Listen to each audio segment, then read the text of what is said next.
Fala galera, hoje estamos no nosso segundo episódio da websérie Os 10 Pilares para Cumprir o Planejamento da Obra. No episódio passado, nós falamos sobre a equipe, a importância dela no cumprimento do planejamento, as formas de extrair o melhor dela e de otimizar os resultados para cumprir esse tal planejamento. E nesse episódio, iremos falar sobre os serviços. Os serviços é o nosso segundo pilar para cumprir esse tal e tão quanto temido planejamento da obra. O que são os serviços? Os serviços são atividades que em conjunto geram um produto final. Mas antes de continuarmos esse episódio, vamos para mais um Palavras Inspiradoras. Como todo episódio, como falei no episódio anterior, sempre teremos no início e no final algumas palavras inspiradoras. E essa é do Albert Einstein. Ele diz: é insano esperar resultados diferentes quando você faz sempre a mesma coisa. E aí, você continua fazendo a mesma coisa todos os dias, diante daquela rotina, e espera por mudanças e resultados diferentes? Esse não é o caminho. Então, mais uma vez, no outro foi legal, vocês mandaram no direct opinando sobre essas palavras inspiradoras. Então, mais uma vez, eu peço que vocês comentem o que é que pensaram sobre essa frase. Então vamos lá, conheça todos os serviços. Nenhum produto é bem feito se todos os outros serviços não forem bem feitos. O que é que eu quero dizer com isso? Não adianta a gente fazer nossa cerâmica bacana se nosso reboco não foi bem feito, se nosso contrapiso não foi bem feito. Não adianta de nada. Nós estamos aqui para cumprir um planejamento que dê uma péssima qualidade ou nos dê trabalho.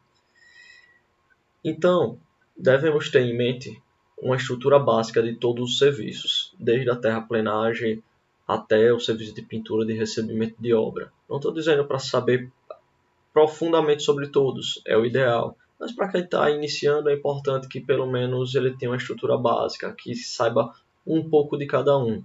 E veremos mais para frente um método interessante de você conseguir fazer isso. Entendê-los é primordial para o bom andamento da obra, evitando retrabalhos e garantindo uma boa qualidade. Quais são os 3 fatores primordiais para conhecermos os serviços? O primeiro, o que é necessário para iniciar o serviço? Todos os serviços necessitam de mão de obra, de materiais e equipamentos. É necessário que todos os itens que eu falei agora, mão de obra, materiais e equipamentos, estejam sempre na obra antes do start no serviço. Não adianta você colocar, não, vamos iniciar o rejuntamento próxima semana. E aí que você se toca, caramba, não pediu o rejunte. Cara, pode ser que você tenha uma verba naquele momento para poder comprar naquele momento, mas existem outros itens que cerâmica, quadro de medição, entre outros itens que você não vai conseguir comprar da noite para o dia. Não vai. Então você tem que ter sempre com antecedência os materiais, a mão de obra, os pedreiros, serventes, eletricistas, os equipamentos necessários. Não adianta você querer injetar uma mão de obra de cerâmica para fazer 5, 10 apartamentos por dia se você não tem sua serra para todos esses pedreiros. Você vai diminuir a produtividade deles, com certeza. O segundo item, faça sempre um diagrama de rede. Existem serviços que independem de outros e possuem outros serviços que são precedentes dele. E isso que é o diagrama. O diagrama são colunazinhas que a gente vai fazendo uma rede e a partir disso a gente vai entender o prosseguimento dos serviços. Quais são os serviços que são serviços gargalos, que não podem ser iniciados antes de outros terem sido terminados. E tenha sempre em vista esse caminho de atividade. Não adianta você fazer no início da obra e não ter isso sempre em vista. Eu aconselho a sempre estar na sua frente. E se você ir na obra ou você está no seu escritório, você ter sempre isso na sua frente. Isso é primordial, que ali você vai enxergar coisas que no dia a dia, no corre-corre, que a gente sabe que a obra é muito dinâmica, você não vai conseguir enxergar. E você estando com aquilo na sua frente, vez ou outra, quando você se distrair, que estiver olhando para a parede, com certeza você vai ver esse diagramazinho de rede e vai lembrar de alguma coisa. Terceiro ponto, padronize seus serviços. Possua sempre procedimentos de execução. Eu sei que isso é trabalhoso, mas isso é primordial, porque isso impede que falhas aconteçam e otimiza seu tempo, de você não estar toda hora tendo que estar fiscalizando o serviço. Você vai iniciar o serviço, você vai treinar o cara. Obviamente, você deve fiscalizar algumas vezes, mas isso vai te dar uma facilidade de você entender, como falei no slide anterior, como você entender o serviço, o padrão do serviço. Os serviços devem ser padronizados, não devem ter modificações. Você vai fazer o contrapiso de uma forma, você vai fazer a cerâmica de outra forma. Quais são, nesses procedimentos, você também colocar sobre essa parte de materiais e equipamentos necessários. Beleza? Então, esses são 3 pontos essenciais para você conhecer os seus serviços. Outros 2 pontos importantes: o plano de ação, que isso a gente vai envolver algumas técnicas, alguns métodos, alguns tópicos importantes de Lean, que veremos em outros episódios. O plano de ação quer dizer o quê? O plano de ação não é só para coisas que você errou, que você falhou, deixando bem claro, mas é muito mais utilizado nisso. Mas o plano de ação também pode ser utilizado para serviços que você quer de uma semana para outra, ou do dia para a noite, você quer otimizar aquele serviço, então você tem que fazer um plano de ação, você tem que analisar o que é que pode ser feito ali, quais são as melhorias de equipamento, de materiais, de mão de obra que podem ser aplicados ali. Mas se ocorreu falhas, também devemos exigir bastante do plano de ação. E para você fazer um plano de ação bacana, você deve sempre utilizar de técnicas para corrigir essas falhas que porventura aconteçam. E sempre busque a real causa daquele problema. Eu costumo dizer que em obra a gente gosta de corrigir problemas, mas são paliativos. A gente não tem muito interesse em descobrir a raiz do problema. E é aí que parte o plano de ação, um plano de ação sofisticado, que você utilize técnicas que evitem a repetição de falhas. E um bom jeito de minimizar essas falhas é através da técnica dos 5 whys, dos 5 porquês. Eu gosto muito dela. Essa técnica faz a gente se perguntar sempre um pouco mais daquele problema, que eu falei também no episódio anterior. É sobre você tem uma cerâmica oca. Você vai se perguntar por quê. Não adianta você colocar só o pedreiro para trocar aquela pedra. Não, você deve se perguntar por quê. Se você tem algumas casas ou alguns pavimentos, alguns apartamentos com essa pedra oca, você deve tentar identificar se foi um pedreiro, você deve identificar se é realmente a cerâmica, se é o contrapiso, se for o contrapiso, por quê? Porque você não limpou a camada da laje direito antes de executar o contrapiso.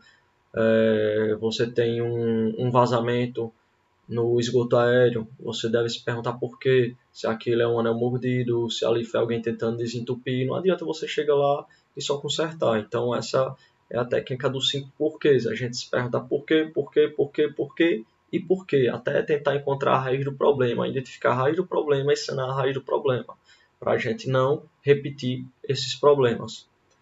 A conferência e os ensaios. Confira com atenção todos os serviços com métodos pré-definidos, que são os nossos procedimentos que falamos agora, e utilize de ensaios quando necessário. O pior retrabalho é aquele que só é corrigido no produto final.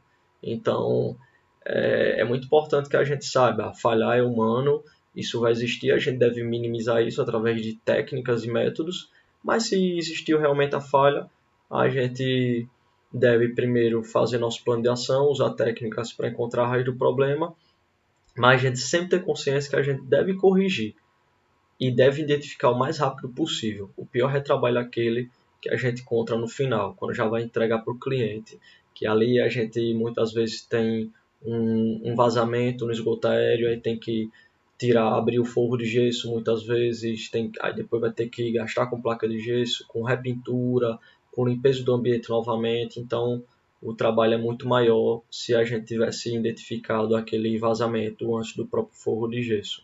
Obviamente existem algumas coisas que acontecem posteriormente que levam a, por exemplo, outro vazamento, mas todas as etapas devem ser conferidas com cuidado. Importantíssimo, nunca deixe nenhum por cento de serviço para trás. Isso é um erro muito comum. realmente a palavra para a gente usar é erro, por ser uma ilusão muito tentadora de adiantamento da obra.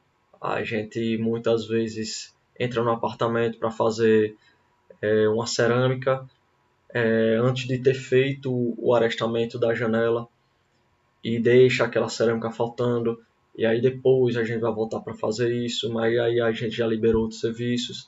Não faça isso, não faça isso. 1% desse serviço pode se tornar 10, 20, 300, 500% amanhã. E existe um risco muito grande de você perder o controle daqueles serviços gargalos que falamos. E quando a gente perde o controle disso, cara, não tem mais volta. Aí vão ser retrabalhos e retrabalhos e retrabalhos, que não adianta a gente dizer que conferiu realmente o serviço com serviços atropelados, não adianta. Então não deixe. Entre no apartamento para iniciar e terminar o serviço. Distribua pacotes de serviço para a sua equipe de forma que sempre alguém receba o serviço do outro. O que é que eu quero dizer com isso? Você fez o contrapiso e o posterior do contrapiso é a cerâmica. Nunca deixe a mesma pessoa que está conferindo o contrapiso seja a pessoa que vai iniciar o serviço da cerâmica e que vai conferir o serviço da cerâmica. Não faça isso. A pessoa que vai iniciar o serviço da cerâmica é quem deve conferir o serviço do contrapiso. Obviamente, a pessoa que estava responsável pelo contrapiso, ele também vai conferir isso. Mas o da cerâmica que vai ser o principal responsável pela conferência desse serviço. Por quê? Porque ele vai ser responsável se ele iniciar o serviço da cerâmica e der errado em alguma coisa ali. Responsabilize essas pessoas de forma que sempre existam revezamento nessas conferências, sempre um receba o serviço do outro, que aí o cara da cerâmica, ele nunca vai querer receber o contrapiso de um contrapiso fofo, e isso leva a que, se você bota a mesma pessoa, por exemplo, muitas vezes, querendo ou não, existe o comodismo e a acomodação das pessoas, que leva muitas vezes aquela pessoa, ou muita coisa na obra, leva a pessoa a, não, vá, libere, eu já confio no seu trabalho, já confio no seu trabalho, no trabalho do pedreiro, então pode começar a cerâmica. Depois eu dou uma olhadinha lá. E é isso que acontece. Importantíssimo. É isso que deve ter na nossa mente e é isso que deve ter na ligação entre serviços e equipe. Construa sonhos. Coloque na cabeça de suas equipes que nós não construímos edificações, não construímos casas, prédios ou apartamentos. Nós construímos sonhos. Devemos ter em mente que todos os serviços são etapas para a construção de um sonho. Logo, devemos conferir os mesmos como se nós fôssemos os clientes. É importante isso. Qualquer coisa que a gente vai conferir, qualquer serviço que a gente vai executar, a gente tem que ter aquele amor como se a gente fosse o próprio cliente. Se a gente for com esse aspecto, com esse perfil de cliente, a gente nunca vai querer passar o mínimo que seja uma besteira. A gente vai ter um carinho muito grande por aquilo, nossa conferência vai ser muito maior e nossa qualidade vai ser muito maior, que é isso que a gente vai prezar aqui. Não é um planejamento que a gente diminua custos em qualidade, diminua qualidade, diminua, atropele serviços. Não, a gente vai cumprir o planejamento seguindo as etapas corretas. Então é muito importante isso, a gente saber que a gente está construindo sonhos, beleza? Outro fator importantíssimo, tenha a visão além do alcance. Não seja igual aos outros, enxergue sempre além. Não faça o beabá, faça o A, o B, o C, até o Z. 3 pontos. Enxergue serviços ainda não executados. Esteja sempre com a sua mente voltada para frente, pelo menos uns 5 serviços à frente do que você está executando naquele momento. E assim você vai conseguir enxergar o segundo ponto. Enxergue os problemas antes que os mesmos aconteçam. Você vai conseguir enxergar quando você está tendo a visão além do alcance, você não está enxergando só cerâmica, você está enxergando a pintura, você está enxergando a vistoria do cliente, você não está enxergando só o reboco, você está enxergando a fachada, a pintura da fachada, entre outros aspectos. Então, você vai conseguir enxergar os problemas antes que eles aconteçam. A gente, como tem um dinamismo muito grande na obra, a gente costuma a sempre ficar focado naquilo, no que está acontecendo naquele momento. Isso é super errado.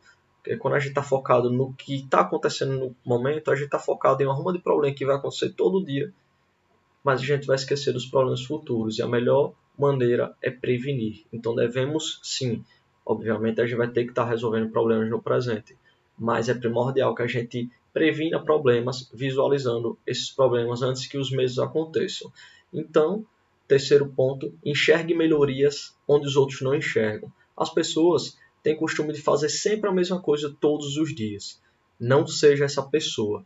Enxergue e aplique melhorias nos serviços. Pesquise, estude e leve coisas bacanas para sua obra. Não queira fazer sempre aquela coisa maçante que você aprendeu com os outros. Tente inovar, busque novos ensaios de conferência, busque novas metodologias de plano de ação, de efeitos de causa, novos materiais, busque, pense, busque por melhorias. Não seja aquela pessoa que vai acordar todos os dias e vai fazer a mesma coisa.